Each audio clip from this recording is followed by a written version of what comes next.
"She's deaf! Take her!" drunk father shouted, until a mountain man whispered, "I know you can hear me." The heat in the Redemption Saloon was a physical weight, thick with the smell of stale beer, sweat, and the cheap perfume clinging to the painted doves. It pressed down on Anway, a suffocating blanket she had learned to wear like a second skin. She kept her eyes on the scarred floorboards, a universe of scuffs and stains, letting the noise of the room wash over her, a meaningless roar of laughter, clinking glass, and coarse shouts. Her father, Lau, stood beside her, his hand a claw on her arm. His breath was sour with whiskey. He was building to his moment, the way a summer storm gathers on the plains, all dark cloud and muttering thunder before the inevitable break. Anway braced herself. She had been through this before, in other towns, other grimy rooms. The performance was always the same. "A good girl," Lau slurred, his voice loud enough to cut through the din. "Strong. A hard worker." A few men at the bar turned, their eyes oily with appraisal. They saw her dark red prairie dress, the only decent thing she owned, and the fall of black hair that hid her face. They saw a piece of property. "She don't speak. Don't hear a thing." Lau tapped his own temple. "Empty up here. But her hands are good. Cook, clean. Take her. A few dollars. She's yours." A ripple of cruel laughter went through the room. A man with a stained vest spat a stream of tobacco juice near her feet. "What use is a deaf Chinese girl?" Anway did not flinch. She was a stone. She was a post. She was nothing. Then the room changed. The noise did not stop, but a pocket of silence formed around a man who had been sitting in the corner, a man so large he seemed to have been carved from the mountain rock itself. He rose slowly, unfolding to a height that made the other patrons seem small and loud.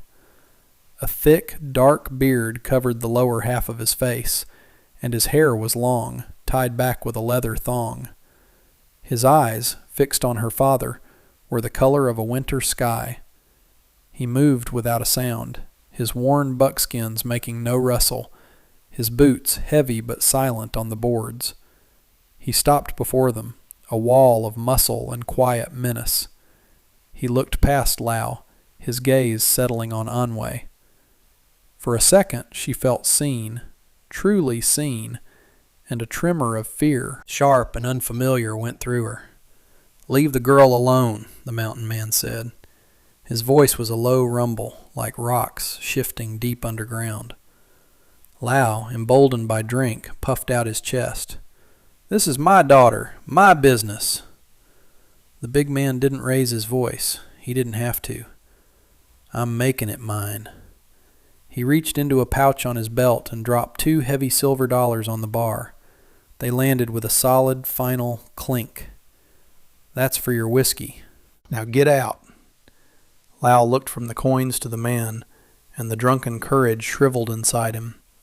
He snatched the silver, let go of Anway's arm, and scuttled away like a rat, disappearing into the blinding glare of the street. The man turned his gaze back to Anway. The saloon held its breath. He gestured to the door. "Come on." It was not a request. The journey from the town of Redemption was a silent one. The mountain man, whose name she did not know, had bought a sturdy pack mule and a few supplies with a quiet efficiency that spoke of a life lived without wasted motion. He loaded the mule, then turned to her. He simply cupped a hand for her foot and lifted her onto the broad back of his own horse, a formidable gray destrier that watched the world with intelligent, calm eyes. He settled in front of her, a solid, warm presence that blocked the sun. Anway kept herself rigid, her hands gripping the back of his saddle, careful not to touch him. The heat of the day was relentless, beating down on the dusty trail that led away from the ramshackle town and up into the foothills. The air grew thinner, cleaner, scented with pine and dry earth. She watched the landscape change, the flat, sun-baked plains giving way to rolling hills, and then to the jagged blue-green shadows of the mountains. They rode for hours. He never spoke, never looked back, but she felt his awareness of her in the steady rhythm of his breathing, in the way he shifted his weight to ease the horse on a steep incline. She was a parcel he was transporting, a responsibility he had inexplicably taken on. She had perfected the art of being invisible, of making herself small and unthreatening. Her deafness was a shield, a lie that had kept her alive for 6 months of running. It made men dismiss her, overlook her, or pity her. All were preferable to being noticed. But this man, he did not seem to be the kind of man who overlooked anything. His silence was different from hers. Hers was a performance, a frantic hiding place. His was a state of being, as natural as the granite cliffs they were now riding between. It was a silence that listened. As the sun began to dip below the peaks, casting long, cool shadows across the trail, he finally reined in the horse. They were in a small sheltered meadow, a stream cutting through it like a silver ribbon. The air was cool and alive. He slid from the horse and turned, his hands reaching up to help her down. His grip was firm around her waist, easily lifting her to the ground. She stood before him, keeping her eyes lowered, waiting for a sign, a gesture, a command. He studied her face in the fading light, his expression unreadable beneath the beard. She felt a prickle of unease. He was too close, too large. The quiet of the mountains was more intimidating than the noise of the saloon. They made camp by the stream. He moved with a familiar economy, starting a small, smokeless fire, unsaddling the horse and rubbing it down with a practiced hand. He offered her a piece of hardtack and a strip of dried jerky, which she accepted with a nod of her head, the practiced gesture of a grateful mute. She sat by the fire, pulling her knees to her chest, making herself as small as possible. The stars began to appear, impossibly bright in the black sky. The only sounds were the crackle of the fire, the gentle murmur of the stream, and the soft munching of the horse and mule grazing nearby. It was a peacefulness so profound it felt dangerous. Peace was a luxury she could not afford. It made you soft, made you forget the hunters on your trail. The mountain man sat across the fire from her, sharpening a large knife on a whetstone. The rhythmic scrape of steel on stone was a steady, hypnotic sound. He did not look at her, yet she felt pinned by his presence. He had bought her, in a way. What did he expect in return? The question was a cold stone in her stomach. After a long while, he stopped sharpening the knife. He tested the edge with his thumb, then slid it back into its sheath on his belt. The sudden silence was jarring. He looked at her then, his eyes catching the firelight. They were clear and direct, holding no malice, but no pity either. They held a terrifying perception. He leaned forward slightly, his voice a low whisper that the fire seemed to absorb, a sound meant only for her, a sound that sliced through her carefully constructed world. "I know you can hear me." Anwe froze. Every muscle in her body went rigid. The blood drained from her face, leaving her skin cold. She did not look up. She did not breathe. It was not a question. It was a statement of fact, delivered with absolute certainty. The shield she had hidden behind for so long had just been shattered with 5 quiet words. She was exposed, vulnerable, in the middle of an immense wilderness with a man who saw right through her. Panic, cold and sharp, coiled in her gut. She had to run. But where? The mountains stretched in every direction, an unforgiving and unknown territory. He was her only guide, and he had just become her greatest threat. He said nothing more, simply rose and laid out a bedroll for her near the fire, then took his own and settled a short distance away, his back against a rock, his rifle resting beside him. He was giving her space, but it was the space a wolf gives a cornered rabbit. The next day's travel was freighted with a new, unbearable tension. Finn, he had told her his name was Finn that morning, a simple offering into the charged silence, did not press her. He acted as if his revelation by the fire had never happened. He treated her with the same quiet, practical consideration as before, helping her onto the horse, handing her water from his canteen. But the dynamic had irrevocably shifted. Anwe could no longer hide in the comfortable shell of her feigned disability. Every sound was now a test. The call of a hawk overhead, the snap of a twig under the horse's hoof, the quiet clearing of his throat. She had to consciously stop herself from reacting. She felt his eyes on her, not constantly, but in brief, assessing glances. He was watching, waiting. Her mind raced, trying to understand his motives. Why reveal his knowledge? Why not use it against her?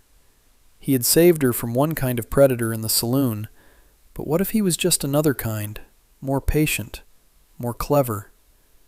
As they climbed higher, the air grew crisp and the trail narrowed. They navigated switchbacks cut into the mountainside, with sheer drops to one side that made her stomach clench. Finn guided the horse with a steady, confident hand, his large frame a solid shield against the dizzying emptiness. Late in the afternoon, they crested a ridge, and he pulled the horse to a halt. Below them, nestled in a high valley, was a cabin. It was not a ramshackle hut, but a sturdy, defiant structure of thick, squared-off logs and stone, with a low-pitched roof and a wide porch. A plume of smoke curled from a stone chimney, a sign of life in the vast emptiness. A small, fenced garden lay to one side, and a well-built corral held a second horse. It was a place built to last, a fortress against the wilderness. "We're home," he said, his voice quiet. He dismounted and helped her down. As her feet touched the ground, she looked at the cabin, at the soaring peaks that surrounded it like silent guardians. It was the most isolated and the most protected place she had ever seen. He led the horses to the corral, leaving her standing alone in the yard. She clutched the worn fabric of her red dress, a speck of color against the immense green and gray of the mountain. For the first time in months, she was not in a crowded, dirty town. For the first time, there was nowhere to run. The front door of the cabin opened, and he stood there, silhouetted against the dim interior. "You can have the loft room. It's warm." He stepped aside, holding the door open. It was an invitation into his world, a world where her lies were useless. With a deep, shaky breath, she walked past him and into the house. The cabin was one large room, dominated by a massive stone hearth. It was meticulously clean and ordered. Tools hung from pegs on the walls, shelves were neatly stacked with supplies, and a heavy wooden table and 2 chairs sat in the center of the room. A ladder led up to a sleeping loft. The place smelled of wood smoke, pine, and leather. It was the scent of self-sufficiency. Finn gestured toward the ladder. "Up there." He did not follow her. Anwe climbed, her boots silent on the wooden rungs. The loft was small but cozy, containing a simple bed with a thick wool blanket and a small, high window that looked out over the valley. A sense of profound weariness washed over her, a bone-deep exhaustion from months of running, of pretending, of being afraid. She sank onto the edge of the bed. Down below, she could hear him moving about, the quiet sounds of a man at home in his space. He was making no demands, issuing no threats. He had stripped away her only defense, and then offered her shelter. The contradiction was unnerving. She stayed in the loft until dusk fell, watching the light change on the mountain peaks. Finally, the smell of roasting meat pulled her back down the ladder. He had a small pot simmering over the fire and was turning 2 plump grouse on a spit. He glanced at her as she descended, then nodded toward the table. "Supper's near ready." They ate in silence. The grouse was savory and tender, and he had boiled some wild potatoes he must have dug from his garden. It was the best meal she'd had in a year. The silence was no longer a weapon between them. It had become a space, a territory they were cautiously learning to share. After they ate, he cleaned the plates with methodical care. He banked the fire for the night, the embers glowing like dormant eyes in the hearth. He still had not forced her to speak. He was giving her a choice, and the weight of that choice was immense. To speak was to surrender the last piece of her old life, the last strategy for survival. To remain silent was to continue a lie to a man who already knew the truth. She watched him check the locks on the heavy plank door and bar the window shutters, movements born of habit and caution. He was a man who understood threats. He looked out the small peephole in the door for a long moment, scanning the darkness, before he seemed satisfied. He turned, and his eyes met hers across the quiet room. "You're safe here," he said. It was a simple promise, but in the vast, dangerous world she inhabited, it was the most valuable thing anyone had ever offered her. The next days fell into a strange, quiet rhythm. Anwe did not speak, and Finn did not ask her to. She had decided that silence, for now, was still the safest path. Acknowledging his knowledge without surrendering her own voice felt like a small, necessary rebellion. She began to help with the chores, tentatively at first, then with more confidence.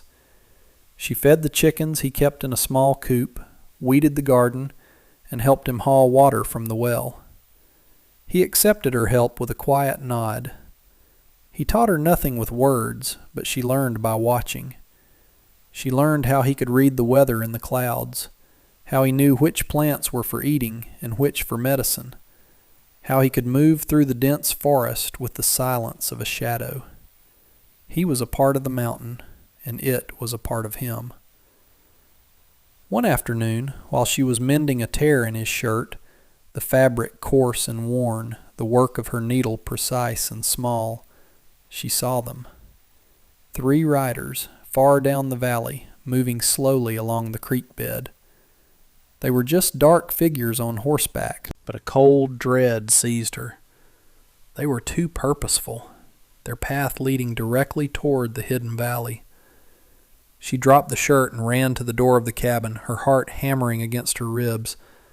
Finn was chopping wood, the rhythmic thud of the axe a steady heartbeat in the afternoon quiet. She didn't shout. The habit of silence was too strong. She ran to him, grabbing his arm, her eyes wide with terror. He stopped, the axe held mid-swing, and looked down at her, his brow furrowed. She pointed frantically down the valley, her hands shaking. He followed her gaze. His body went still, but it was the stillness of a predator, every muscle tensed and ready. He stared for a long moment, his eyes narrowed. Then he looked at her, and his face was grim, hard as the granite peaks around them. He tossed the axe aside. "Inside. Now!" His voice was a low, urgent command that tolerated no argument. He pushed her toward the cabin, his hand on the small of her back. "Stay away from the window." Inside, he moved with lethal speed. He barred the door, then took his heavy rifle down from its pegs over the mantel. He checked the load, his movements economical and sure. He was no longer the quiet man who tended his garden. He was a warrior in his fortress. The transformation was swift and terrifying. He glanced at her, huddled near the hearth. "They're not local, not hunters." The riders disappeared into the trees at the base of the valley. They were out of sight, but their presence was a poison in the air. The peace of the mountain had been shattered. That night, the cabin was a tinderbox of tension. The riders had not reappeared, but Finn knew it was a temporary reprieve. They were scouting, assessing. He sat at the table, methodically cleaning his rifle by the light of a single lantern, the soft clicks and scrapes of metal echoing in the small space. Anwe sat on a stool by the hearth, her hands clasped so tightly her knuckles were white. The silence that had been a careful truce was now filled with unspoken questions and imminent danger. He did not look at her as he worked, his focus entirely on the weapon in his hands. "They're not looking for a man who lives alone," he said, his voice flat. It wasn't a question. It was a piece of a puzzle he was fitting together. Anwe stared into the low flames of the fire, the heat warming her face, but not the ice in her veins. The time for lies was over. The danger he had invited into his home was her fault, and he deserved the truth. Her voice, when she finally used it, was rough from disuse, a quiet, hoarse whisper. "My name is Anwe." He paused in his work, but did not look up. He was listening. "My father was a foreman for the Union Pacific, for a man named Prescott." She took a shaky breath, the words feeling foreign and clumsy on her tongue. "Prescott. He cuts corners, uses stolen dynamite, cheap materials. Men get hurt. Men die. He lists them as deserters, hires new ones. My father knew. He kept a record." The whole story spilled out of her then, a torrent of fear and grief. How Prescott had discovered her father's ledger, how his men had come one night. She had been hiding, had heard the argument, the terrible, final sound. She had grabbed the ledger and run, vanishing into the night. Her father had always told her, "Be invisible, be worthless. No one looks twice at a deaf Chinese girl." It had become her shield, her mantra. "The book. It has all of Prescott's crimes in it. The dates, the names of the dead, the money he stole. It's proof." Finn finished assembling the rifle and set it down gently on the table. He finally looked at her, his expression unreadable in the flickering light. "Where is it?" he asked. Her hand went to the hem of her dark red dress. She had painstakingly unstitched the lining and sewn the thin leather-bound ledger inside it, its damning pages lying flat against the fabric. It had been with her this whole time. He nodded slowly, his gaze holding hers. "He'll never stop looking for you," he said. It was a grim prophecy, and they both knew it was true. "No," she whispered, her new voice trembling. "He won't." In that moment, the threat was no longer just hers. It was theirs. The attack came just before dawn. A single gunshot shattered the morning stillness, punching a hole through one of the thick wooden shutters. Splinters flew into the room. Finn was already moving, pulling Anwe from the loft ladder and shoving her toward the stone hearth. "Stay down!" he roared, the sound filling the small cabin. He was at the wall, peering through a small, carved peephole, his rifle already at his shoulder. Another shot slammed into the door, the impact shuddering through the entire structure. They were surrounded. The quiet valley had become a killing ground. "How many?" Anwe asked, her voice tight with fear. "4 that I can see," he grunted, his eye still pressed to the hole. "Maybe more in the trees." He fired, the rifle's report a deafening explosion inside the cabin. He worked the lever action, chambering another round with a smooth, practiced motion. "They're using the rocks for cover." Anwe pressed herself against the cold stones of the fireplace, making herself as small as possible.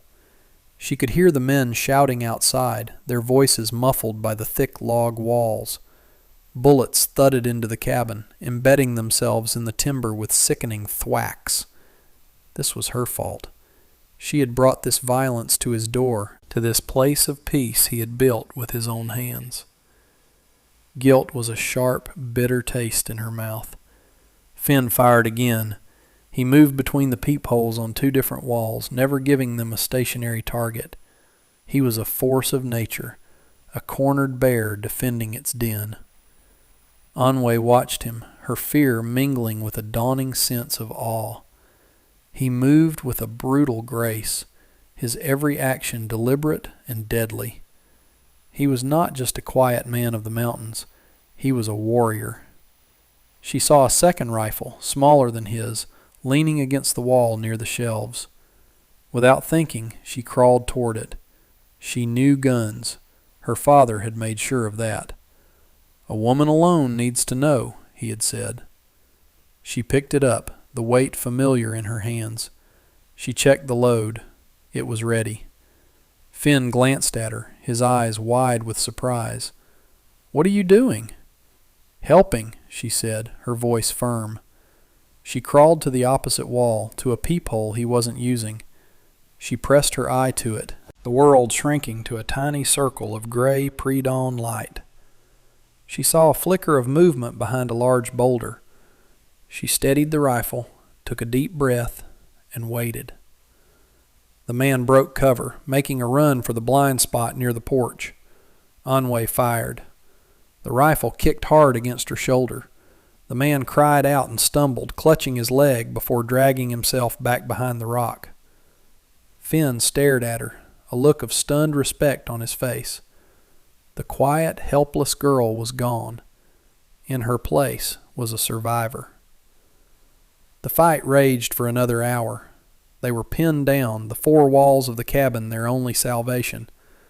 The air grew thick with the acrid smell of gunpowder. Finn moved like a ghost, a blur of deadly efficiency. He was bleeding from a shallow graze on his cheek, but he seemed not to notice. Anwe stayed at her post, firing sparingly, only when she had a clear shot. Her contribution was small, but it was enough to keep the attackers wary, forcing them to divide their attention. They had underestimated the man in the cabin, and they had not counted on her at all. A lull fell over the valley. The shooting stopped. The silence was more menacing than the gunfire. "They're planning something," Finn muttered, his voice low and tense. He reloaded his rifle, his hands moving with swift precision. It was in that moment of quiet that it happened. A high-powered bullet, fired from a greater distance, tore through the log wall right beside him. It missed his body, but a large, jagged shard of wood, blown inward by the impact, flew like a projectile and struck him high on the left arm. He grunted in pain, stumbling back, the rifle clattering to the floor. "Finn!" Anwe scrambled to his side. A dark, ugly gash was torn in his buckskin shirt, and blood was already soaking through, a shocking, vibrant red. He pressed a hand to the wound, his face pale beneath his beard, his jaw tight with pain. "It's nothing," he bit out, but she could see the tremor in his hand. Ignoring his protest, she ripped a long, clean strip from the hem of her cotton petticoat. Her hands were steady, her movements sure. She pushed his hand away gently and began to wrap the makeshift bandage tightly around his bicep, creating a pressure dressing to slow the bleeding. He watched her, his breathing harsh. Her face was inches from his, her expression one of fierce concentration. In the midst of the smoke and the threat of death, there was only this: her small, capable hands tending to his wound. The raw intimacy of the act was a shock to them both. He reached up with his good hand, his fingers brushing a stray lock of hair from her cheek. His touch was surprisingly gentle. "Anwe," he said, his voice rough with pain and something else, something she couldn't name. "You're not a stranger," he rasped, his eyes holding hers. "Not anymore." A fresh volley of gunfire erupted from outside, shattering the moment. But the bond had been forged. Trust, paid for in blood and gunpowder, had taken root in the heart of the siege. The attackers had grown desperate. Shouts from outside confirmed Finn's grim suspicion. "Burn 'em out!" The smell of smoke began to snake through the cracks in the walls. They were throwing pitch-soaked torches against the cabin. Anway could hear the hungry crackle as the dry logs of the porch began to catch fire. Panic, cold and sharp, rose in her throat. They were trapped. The walls that had protected them were about to become their tomb. Finn, leaning heavily against the wall, his face slick with sweat, pushed himself upright.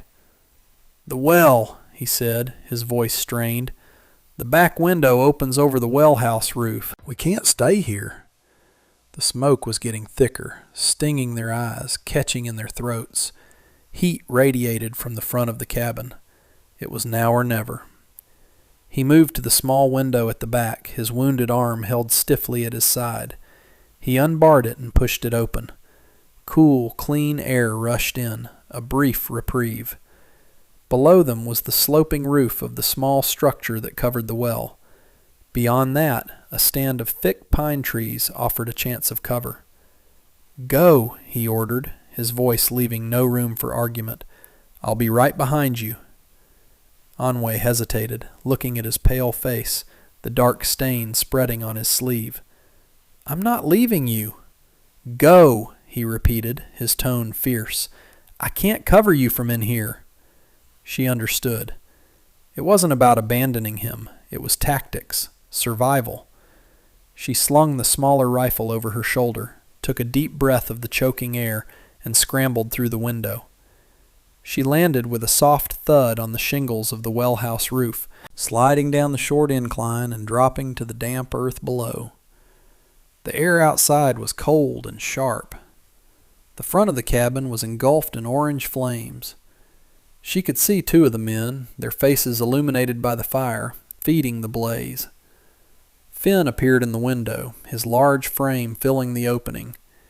He lowered himself out, landing more heavily than she had, a gasp of pain escaping his lips as his wounded arm jarred. He rolled to his feet, his rifle in his good hand. "To the trees!" he hissed. They ran. A shout went up from the front of the house as they were spotted. The world erupted into chaos. Gunshots chased them as they sprinted across the open ground.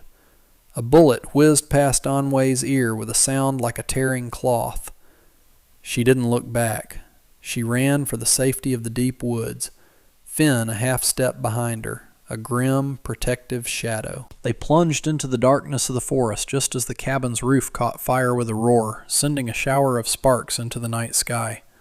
The home he had built was burning, but they were alive, and they were together.